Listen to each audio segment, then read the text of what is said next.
મહિના પછી મનીષ સિસોદિયાને મળ્યા જામીન। દિલ્હીના પૂર્વ ડેપ્યુટી સીએમને સુપ્રીમ કોર્ટની મોટી રાહત। દિલ્હી લીકર પોલિસી કેસમાં પૂર્વ ઉપમુખ્યમંત્રી મનીષ સિસોદિયાની જામીન અરજી પર સુનાવણી હાથ ધરતા સુપ્રીમ કોર્ટે મોટી રાહત આપી છે।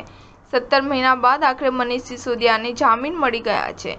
આ મામલે જસ્ટિસ BVR ગવઈ અને જસ્ટિસ KV વિશ્વનાથની બેન્ચે ચુકાદો સંભળાવ્યો હતો। આ પહેલા બેન્ચે 6 ઓગસ્ટે આ મામલે ચુકાદો અનામત રાખ્યો હતો। ઉલ્લેખનીય છે કે દિલ્હીના પૂર્વ નાયબ મુખ્યમંત્રી મનીષ સિસોદિયાએ દિલ્હી હાઈકોર્ટના ચુકાદાને સુપ્રીમ કોર્ટમાં પડકાર્યો હતો। હાઈકોર્ટે સિસોદિયાની જામીન અરજી ફગાવી હતી, જેની સામે આખરે સુપ્રીમ કોર્ટે તેમને રાહત આપી હતી। ચુકાદો સંભળાવતા સુપ્રીમ કોર્ટે કહ્યું કે મનીષને લાંબા સમય સુધી જેલમાં રાખ્યા છે। કોઈપણ પ્રકારની સજા વિના કોઈને આટલા લાંબા સમય સુધી જેલમાં રાખી ન શકાય। સુપ્રીમ કોર્ટે કહ્યું કે અમે મનીષ સિસોદિયાને નીચલી કોર્ટ પછી હાઈકોર્ટ જવા કહ્યું હતું અને તેના પછી સુપ્રીમ કોર્ટમાં આવવા કહ્યું હતું। તેમણે બંને કોર્ટમાં અરજી દાખલ કરી। તેના પછી મનીષે સુપ્રીમ કોર્ટમાં અરજી દાખલ કરી હતી।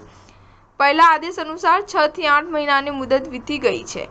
વિલંબના આધારે જામીનની વાત અમે ગત વર્ષે ઓક્ટોબરના આદેશમાં જ કહી દીધી હતી। સુનાવણી દરમિયાન એડિશનલ સોલિસિટર જનરલ SV રાજુએ સુપ્રીમ કોર્ટને વિનંતી કરી કે મનીષ સિસોદિયાને દિલ્હીના મુખ્યમંત્રી કાર્યાલયમાં પ્રવેશતા અટકાવે, પરંતુ સુપ્રીમ કોર્ટની બેન્ચે કહ્યું અમે આની મંજૂરી આપી શકીએ નહીં। નોંધનીય છે કે આ કેસમાં જસ્ટિસ BVR ગવઈ અને જસ્ટિસ KV વિશ્વનાથની બેન્ચે 6 ઓગસ્ટે પોતાનો નિર્ણય અનામત રાખ્યો હતો। મનીષ સિસોદિયાએ દિલ્હી હાઈકોર્ટના નિર્ણય સામે સુપ્રીમ કોર્ટમાં અરજી દાખલ કરી હતી। હાઈકોર્ટે સિસોદિયાની જામીન અરજી ફગાવી દીધી હતી। સ્ટાર ન્યૂઝ 7 હંમેશા સચ્ચાઈની સાથે।